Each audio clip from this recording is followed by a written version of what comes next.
मैं अनिता भास्कर आप सभी लोगों का अपने YouTube चैनल पर स्वागत करती हूं।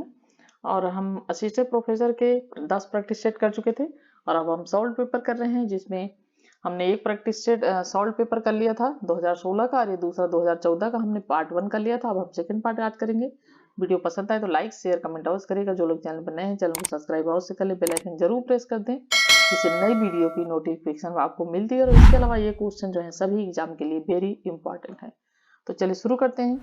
36 क्वेश्चन है, ईसाई मिशनरियों को भारत में प्रचार करने का अधिकार किस संवैधानिक नियम के आधार पर दिया गया था? और 1813 का जो चार्टर एक्ट था उसके आधार पर दिया गया था।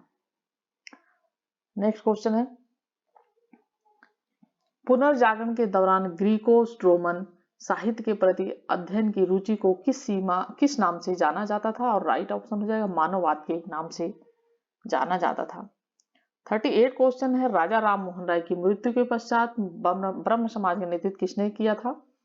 ये किया था देवेंद्र नाथ टैगोर ने। ठीक है, राजा राम मोहन राय ने 20 अगस्त 1828 को ब्रह्म समाज की स्थापना की थी। बहुत बार क्वेश्चन पूछा जाता था, डेट पूछा जाती, वेरी इंपॉर्टेंट है ये। और उसके अलावा ब्रह्म समाज की स्थापना का उद्देश्य क्या था? एक ईश्वरवाद की उपासना, यानी एक ईश्वर की उपासना की जानी चाहिए। मूर्ति पूजा का विरोध, पाखंडवाद का विरोध, इन सब चीजों का। और पुरोहितवाद का जो है विरोध, अवतारवाद का, यानी किसी को कोई अवतार नहीं होता, इसका खंडन आदि, ये सब इसका उद्देश्य था। और देवेंद्र नाथ टैगोर ने 21 दिसंबर 1893 को ब्रह्म समाज की सदस्यता ली थी। और राजा राम मोहन की मृत्यु के पश्चात ब्रह्म समाज का नेतृत्व इन्होंने किया था। और देवेंद्र नाथ टैगोर ने तत्वबोधिनी सभा की स्थापना भी की थी तथा इसी के नाम से एक पत्र भी निकाला था। ये भी क्वेश्चन पूछा जाता है। नेक्स्ट है, संयुक्त प्रांत का प्रीमियर 1937 में कौन बना था, यानी प्रधानमंत्री? और राइट ऑप्शन हो जाएगा गोविंद बल्लभ पंत। इस क्वेश्चन को हमने पहले भी किया हुआ है। नेक्स्ट है, द्वैध शासन किस अधिनियम के द्वारा प्रारंभ किया गया था? और ये 1919 के गवर्नमेंट ऑफ इंडिया एक्ट के द्वारा। और पीजीटी के एग्जाम में ये आया था क्वेश्चन। नेक्स्ट है, भारत में किस अधिनियम के तहत लोक सेवा आयोग की स्थापना हुई थी? और ये हुई थी 1919 के अधिनियम के द्वारा। ठीक है, 1919 का अधिनियम था। भारत शासन अधिनियम के अंतर्गत भारत में प्रथम लोक सेवा आयोग 1926 ईस्वी में स्थापित किया गया। और इस समय इसमें एक अध्यक्ष तथा 4 सदस्य थे। क्या थे? इसमें एक अध्यक्ष था और 4 जो है इसमें क्या थे? सदस्य थे। और वेरी इंपॉर्टेंट है, पीछे वगैरह इस तरीके से क्वेश्चन आते हैं। और 1935 के अधिनियम के द्वारा इसका नाम संघीय लोक सेवा आयोग रखा गया। नेक्स्ट है, भारत में सर्वप्रथम प्रांतीय स्वायत्तता वस्तुतः कब आरंभ हुई? राइट ऑप्शन हो जाएगा 1935। ठीक है, नेक्स्ट क्वेश्चन है, अंग्रेजी ईस्ट इंडिया कंपनी ने किस अधिनियम के तहत अपने वाणिज्यिक कार्य छोड़े? और राइट ऑप्शन है 1833 का चार्टर एक्ट। ठीक है, 1833 के चार्टर एक्ट ने कंपनी को अगले 20 वर्षों के लिए नया जीवन दिया, उसे एक हस्ती के रूप में प्रतिष्ठित किया, कंपनी के वाणिज्यिक अधिकार समाप्त कर दिए।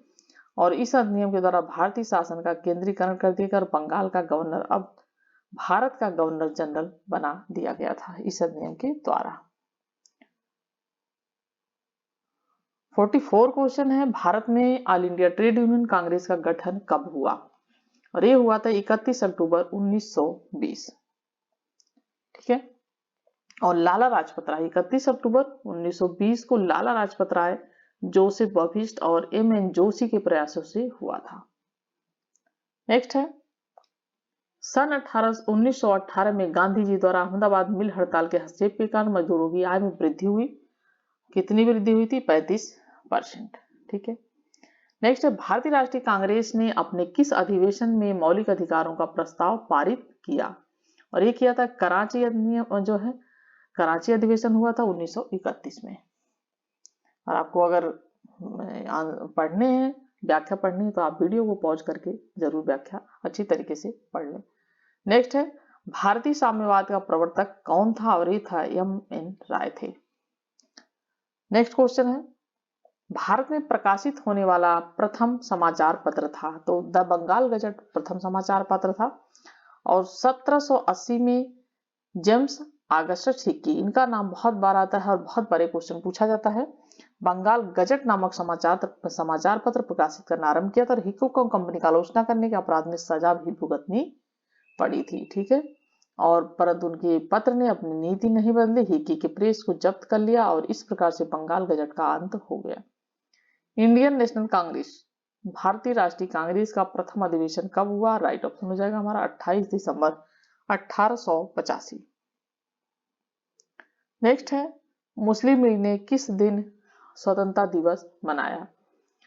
राइट ऑप्शन हो जाएगा 22 दिसंबर 1939 को स्वतंत्रता दिवस मनाया था। थोड़ा सा डिटेल पढ़ते हैं। वायसराय लॉर्ड लिनलिथगो ने भारतीयों की बिना अनुमति के घोषणा आरंभ कर दी, घोषणा कर दी कि द्वितीय विश्व युद्ध में भारत भी जर्मनी के विरुद्ध ब्रिटेन के साथ युद्ध में शामिल है। ठीक है, कौन था? लॉर्ड लिनलिथगो, जिसने भारतीयों की अनुमति भी नहीं ली और उसने यह घोषणा कर दी थी कि द्वितीय विश्व युद्ध है वो भारत भी जर्मनी के विरुद्ध ब्रिटेन के साथ युद्ध में शामिल है। और इसके विरोध में कांग्रेस शासित प्रदेशों के मंत्रियों ने कांग्रेस कार्य समिति की अनुमति के बाद 1 नवंबर 1939 को मंत्रिमंडल से त्याग पत्र दे दिया और कांग्रेसी मंत्रियों को त्याग पत्र देने के पश्चात मुस्लिम लीग ने दलित नेता भीमराव अंबेडकर के साथ 22 दिसंबर 1939 को मुक्ति दिवस और स्वतंत्रता दिवस मनाया। 51 क्वेश्चन है, भारत की संविधान सभा कॉन्स्टिट्यूएंट असेंबली ऑफ इंडिया के अध्यक्ष कौन थे? डॉक्टर राजेंद्र प्रसाद थे संविधान सभा के अध्यक्ष। नेक्स्ट है, ये भी चीज थोड़ा सा हम पढ़ लेते हैं जो संविधान सभा की, क्योंकि क्वेश्चन पूछा जाता है, पीसीएस में भी क्वेश्चन पूछा गया था। 9 दिसंबर 1946 को संविधान सभा की प्रथम बैठक में सच्चिदानंद सिन्हा को अस्थायी अध्यक्ष निर्वाचित किया गया था और 11 दिसंबर 1946 को राजेंद्र प्रसाद को संविधान सभा के अस्थायी अध्यक्ष के रूप में नियुक्त किया गया था। लंदन में, नेक्स्ट क्वेश्चन, लंदन में सर कर्जन वायरली की 1909 में किसने गोली मारी थी? और ये मारी थी मदन लाल ढींगरा ने। ये भी क्वेश्चन बहुत इंपॉर्टेंट है। 1 जुलाई 1909 को भारत सचिव के राजनीतिक सलाहकार विलियम हट कर्जनवाइली की लंदन में गोली मारकर हत्या कर दी गई थी और शीघ्र ही ढींगरा को फांसी पर लटका दिया गया था। 53 क्वेश्चन है, 1932 में कलकत्ता विश्वविद्यालय के दीक्षांत समारोह में बंगाल के गवर्नर पर किस क्रांतिकारी महिला ने गोली चलाई? और ये चलाई थी बीना दास ने। दीक्षांत समारोह में इसने गोली चलाई थी, इन्होंने 6 फरवरी 1932 को कलकत्ता विश्वविद्यालय के दीक्षांत समारोह में इस पे गोली चलाई थी स्टैनवली जैक्सन के ऊपर। नेक्स्ट है, प्रथम विश्व युद्ध के दौरान पेरिस में भारतीय क्रांतिकारियों का नेता कौन था? और ये थे मैडम कामा। ठीक है, 1905 में लंदन में इंडिया होम रूल सोसाइटी के संस्थापक श्यामजी कृष्ण वर्मा की सहयोगी थी ये मैडम भीखाजी रुस्तम कामा, जिनका पूरा नाम है, और जिन्हें मदर ऑफ इंडियन रिवोल्यूशन भी कहा जाता है। क्या कहा जाता है? Mother of Indian revolution. और प्रथम विश्व युद्ध के दौरान पेरिस में भारतीय क्रांतिकारियों का इन्होंने क्या किया था? नेतृत्व किया था। 55 क्वेश्चन है, पाकिस्तान नाम सबसे पहले किसने इजाद किया? और एक किया था रहमत अली ने। ठीक है, 1933 से 1935 ईस्वी के बीच ब्रिटेन के कैम्ब्रिज विश्वविद्यालय में पढ़ने वाले चौधरी रहमत अली नामक एक मुस्लिम छात्र ने एक पर्चा जारी कर पृथक राज्य पाकिस्तान की परिकल्पना को जन्म दिया था और रहमत अली द्वारा पाकिस्तान की इस परिकल्पना में पंजाब, अफगान प्रांत, कश्मीर, सिंध और बलूचिस्तान शामिल थे। नेक्स्ट क्वेश्चन है, नीचे दे कथनों में एक अभिकथन और दूसरा कारण आर है और हम पढ़ते हैं। कथन क्या है? डॉक्टर एनी बेसेंट ने ब्रिटिश शासन के विरुद्ध होम रूल आंदोलन संगठित किया और कारण क्या है? वह भारत की जनता के सभी वर्गों को धार्मिक चिंतन से ऊपर एकल राजनीतिक नारे के आधार पर संगठित करना चाहती थी और ए सही है लेकिन आर सही नहीं है। ठीक है, डिटेल पढ़ लीजिएगा थोड़ा सा पॉज करके। 57 क्वेश्चन है, जूनागढ़ भारत में कब सम्मिलित हुआ था? तो ये सम्मिलित हुआ था 1947 में। देखते हैं और डिटेल पढ़ते हैं थोड़ा सा। 1947 ईस्वी में को जूनागढ़ रियासत ने पाकिस्तान में सम्मिलित होने की घोषणा कर दी थी, जबकि राज्य की अधिकांश जनता हिंदू थी जो भारत में ही रहना चाहती थी। क्या कारण था इसका? कि जो राज्य की जूनागढ़ राज्य जो थी उसकी जनता जो थी वो हिंदू थी, तो क्या जाना चाहती थी? वो भारत में ही रहना चाहते थे वो लोग, और राज्य के नागरिकों ने इसका विरोध किया था और स्वतंत्र अस्थायी हुकूमत की स्थापना कर ली। मजबूर होकर नवाब पाकिस्तान भाग गया था और तत्पश्चात उसके पश्चात जूनागढ़ के दीवान सहरन भुट्टो जुल्फिकार अली भुट्टो के पिता जो थे ने 8 नवंबर 1947 को जूनागढ़ के भारत में विलय से संबंधित एक पत्र भारत सरकार को लिखा और श्री भुट्टो की प्रार्थना स्वीकार कर ली गई और 9 नवंबर, ठीक है, 9 नवंबर 1947 ईस्वी को भारत ने जूनागढ़ का प्रशासन अपने हाथों में ले लिया था। नेक्स्ट है, हैदराबाद में सन 1948 में मिलिट्री गवर्नर का दायित्व निम्नलिखित में से किसने लिया था? राइट ऑप्शन हो जाएगा option B major general JN Chaudhary. ठीक है, नेक्स्ट क्वेश्चन है 59, निम्नलिखित का सही क्रम क्या है? मुंतखब तवारीख, किताबुल हिंद, मुंतखबुल लुबाब और ताबकाते नासरी। और कल जो इनका कालक्रम हो जाएगा वो हो जाएगा पहले किताबुल हिंद, फिर है ताबकाते नासरी, फिर है मुंतखबुल तवारीख और उसके बाद है सी जो है ये मुंतखबुल लुबाब। ठीक है, खाफी खान ने लिखी है ये और मुंतखबुल तवारीख जो है अब्दुल कादिर बदायनी की है ये और उसके अलावा किताबुल हिंद जो है वो अलबरूनी की है और ताबकाते जो नासरी है मिनहाजुल सिराज की है। ठीक है, वेरी इंपॉर्टेंट क्वेश्चन और क्वेश्चन जरूर पूछे जाते हैं। राइट ऑप्शन हमारा इसमें आ जाएगा बी। नेक्स्ट है, किस घटना से शीत युद्ध का विधिवत आरंभ माना जा सकता है?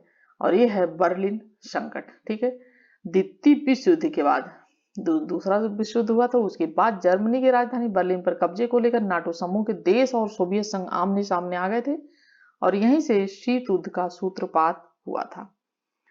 नेक्स्ट है 61 क्वेश्चन, टोटल हिस्ट्री की अवधारणा इतिहास लेखन के निम्नलिखित में से किस वर्ग से संबंधित है? और ये है एनलंज शाखा। ठीक है, नेक्स्ट है बार्डुंग अधिवेशन सम्मेलन किससे संबंधित था? और ये था गुट निरपेक्षता से संबंधित। बार्डुंग सम्मेलन 1955 में इंडोनेशिया में आयोजित हुआ था और 18 से 14 अप्रैल 1955 में इंडोनेशिया, म्यांमार, श्रीलंका, भारत और पाकिस्तान द्वारा बार्डुंग इंडोनेशिया में एशियाई व अफ्रीकी देशों की एक बैठक आयोजित की गई थी और इसे क्या कहा जाता है? बार्डुंग सम्मेलन। और इसी के बाद क्या होता है? इसी सम्मेलन से गुट निरपेक्ष आंदोलन का जो है जन्म हुआ था। नेक्स्ट है, इतिहास लेखन में प्रगति का सिद्धांत संबंधित है प्रबोधन से। ठीक है, किससे संबंधित है? प्रबोधन से संबंधित है प्रगति का सिद्धांत। नेक्स्ट है, the cold war and its origin के लेखक निम्नलिखित में से कौन है? और राइट ऑप्शन हो जाएगा हमारा सी DF फ्लेमिंग। ठीक है, नेक्स्ट है, भारत में ब्रिटिश सरकार द्वारा गठित अकाल आयोगों को क्रमानुसार व्यवस्थित कीजिए। और हम व्यवस्थित करेंगे तो आ जाएगा कैंपेल आयोग पहले और उसके बाद आएगा हमारा D स्ट्रेची आयोग, उसके बाद आ जाएगा हमारा A मैकडवाल आयोग, उसके बाद आ जाएगा हमारा B जॉन वुडहेड और राइट ऑप्शन क्या है? हमारा A है। तो उस हिसाब से इसमें सन भी दिया हुआ है, आप वीडियो को पॉज करके थोड़ा सा जरूर देख लें। ठीक है, जैसे कैंपेल आयोग है वो 1866, स्ट्रेची 1880, मैकडॉनेल आयोग जो है वो 1900 और जॉन वुडहेड आयोग जो है वो 1943। नेक्स्ट है 66 क्वेश्चन, 1817 में कलकत्ता में हिंदू कॉलेज की स्थापना किसने की थी? ये की थी डेविड हेयर ने। ठीक है, राजा राम के प्रयासों से और उनके सहयोग से इस कॉलेज की स्थापना की गई थी और जो कालांतर में प्रेसिडेंसी कॉलेज बना। राजा राम मोहन राय, राधा कांत देव, महाराजा सेन और राय बहादुर, जयनारायण घोषाल आदि के प्रयासों से भारत में शिक्षा की प्रगति की शुरुआत हुई थी। नेक्स्ट है, गुट निरपेक्षतावाद की नीति का मुख्य कारक था? ए और बी दोनों था, जातिवाद का विरोध और साम्राज्यवाद का विरोध। नेक्स्ट क्वेश्चन है, निम्नलिखित ग्रंथों के प्रकाशन का सही क्रम दिए गए कूट से बताइए और दिए गए कूट के हिसाब से हो जाएगा ऑप्शन सी। ठीक है, गोदान, आनंदमठ, गीतांजलि, नील दर्पण। और नील दर्पण की रचना 1860, आनंदमठ 1882, गीतांजलि 14 अगस्त 1910 ईस्वी रविन्द्रनाथ टैगोर, जिसके लिए इनको रविन्द्रनाथ टैगोर को 1913 में इनको पुरस्कार दिया गया था रविन्द्रनाथ टैगोर को और पहला इन्हें पुरस्कार दिया गया था नोबेल पुरस्कार। ठीक है, 1913 में दिया गया था इन्हें इसी पुस्तक के लिए नोबेल पुरस्कार। ठीक है, और गोदान 1936 में प्रेमचंद द्वारा रचित बहुत प्रसिद्ध पुस्तक है इनकी गोदान, बहुत ही अच्छी पुस्तक है, जरूर पढ़ें। नेक्स्ट है, निम्नलिखित में से कौन नवबंगाल चित्रकला के प्रवर्तक थे? और ये थे अवनींद्रनाथ टैगोर। ठीक है, नवबंगाल चित्रकला के प्रवर्तक अवनींद्रनाथ टैगोर थे और इनका जन्म 7 अगस्त 1871 को और मृत्यु 5 दिसंबर 1951 को 80 वर्ष की अवस्था में कलकत्ता में हुई थी। Abanindranath Tagore Indian society of oriental art के संस्थापक थे। भारतीय कला में स्वदेशी मूल्यों के वे सबसे बड़े समर्थक थे। अवनींद्रनाथ टैगोर ने भारत माता का चित्र बनाया था। नेक्स्ट है, लॉर्ड लिटन के द्वारा पारित किए गए भारतीय भाषा समाचार पत्र अधिनियम वर्नाकुलर प्रेस एक्ट का किसने वापस ले लिया था? और ये ले लिया था लॉर्ड रिपन ने। लॉर्ड रिपन नाम को सुधारक के नाम से भी जाना जाता है। और 1978 में भारतीय भाषा समाचार पत्र अधिनियम बना दिया गया, जिसके अनुसार भारतीय भाषा के समाचार प्रशासक को मजिस्ट्रेट आज्ञा दे सकता था कि वह जनता में सरकार के प्रति असंतोष तथा भिन्न जातियों व धर्मों के लोगों में घृणा फैलाने व लेख लिखने के लिए उनसे बांड लिखवा ले और लेख की प्रति जो थी उसकी सरकारी पर्यवेक्षक को दे। और लिटन के इस दृढ़ अधिनियम को 1882 में लॉर्ड रिपन ने रद्द कर दिया था, क्योंकि वरना जो प्रेस एक्ट था ये लॉर्ड लिटन ने लगाया था। ठीक है, इसने इसे लगाया था तो इसने उसे वापस कर लिया था। ठीक है, ये 1978 दिया है लेकिन यहाँ पे 1878 होना चाहिए। ठीक है, यहाँ पे 1878 होना चाहिए, जो 1978 दिया है। कई बार बुक में गलतियां होती हैं। ठीक है, ये 1878 जिसमें प्रेस एक्ट लागू किया गया था लॉर्ड लिटन के द्वारा। तो हमारे क्वेश्चन 70 क्वेश्चन खत्म होते हैं 14 शॉर्ट पेपर के। आशा करती हूँ वीडियो पसंद आई हुई होगी। Thank you for watching video.